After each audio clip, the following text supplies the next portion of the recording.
Hi. Those of you who've been following our correspondences lately are probably aware that the seasonal theme at EPI is psychological biomimicry, and it's the focus of our upcoming training. We've been offering our free monthly fireside chats oriented around aspects of psychological biomimicry. Not to mention, it's the theme of some of the videos and other communications that I and our team have been sharing with you.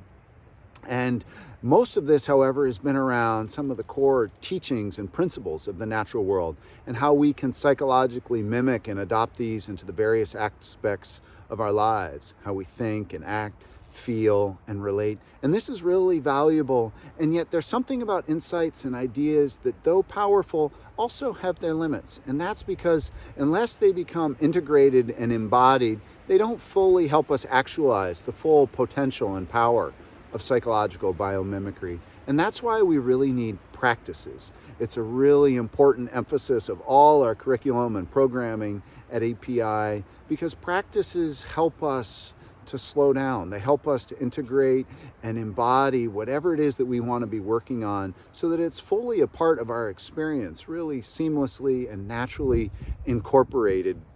And that's when we can get the full benefits and the change that we're wanting, whatever that might be. And so certainly practices are going to be a big part of our upcoming training. But I want to just offer one here today and hope to do more so in some of our future content of free practices that you can incorporate whether you take our programs or not. And the one I want to talk about today is time and space. Our culture operates at a speed and a rapidity that's often misaligned with the natural world. We're interested in faster and more and busier and how much can we get done and producing, whereas the natural world usually operates much more slowly and quietly and simply. And certainly as we move into the season of winter, which is where I am in the northern hemisphere, which is when our planet slows down, things come into rest. And yet at this time of year, it's the season of holidays and festivities, which is often quite incongruent with the natural pace of things to slow down. Rather, we're trying to do more, plan, prepare, shop, coordinate, travel. There's so much that goes into this time of year, and it can be really beautiful.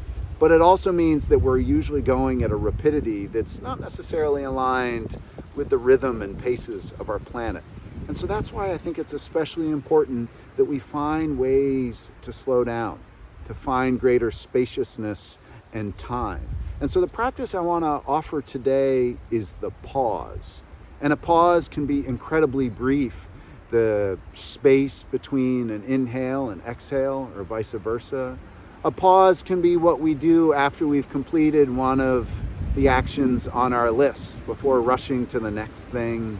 It's to take a little space, to take a little time and pause. Enjoy the spaces between, enjoy the process and not just the outcomes. Pauses can occur naturally, right now when the wind is blowing. So it's not just something that we create and proactively introduce to our life, but it's to notice where time and space and pauses are just naturally there. Maybe to listen as the bird sings right now, as the wind blows, as I hear crows overhead. So to notice and invite and drop into when those pauses and space naturally are there. But like I said, it's also about actively bringing them into our lives. And so another opportunity might be in our communications and our relationships with other people. Before we say something, to really think, take a breath, a pause. How and what do we want to say? Maybe after someone else has said something, to take that pause and consider what are they really trying to share with me and how can I more deeply listen and attune to them?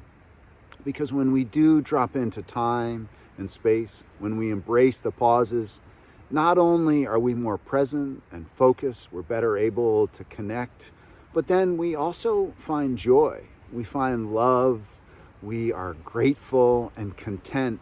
And while there are many traditions and holidays that are celebrated this time of year, I believe so many of them really are about being grateful and joyous, loving, and content. And so this is a way to really celebrate this time of year more consciously, to attune to the natural rhythms of our planet, but also to celebrate the beauty and wonders that are all around us, whether it's wind or birdsong or sunlight.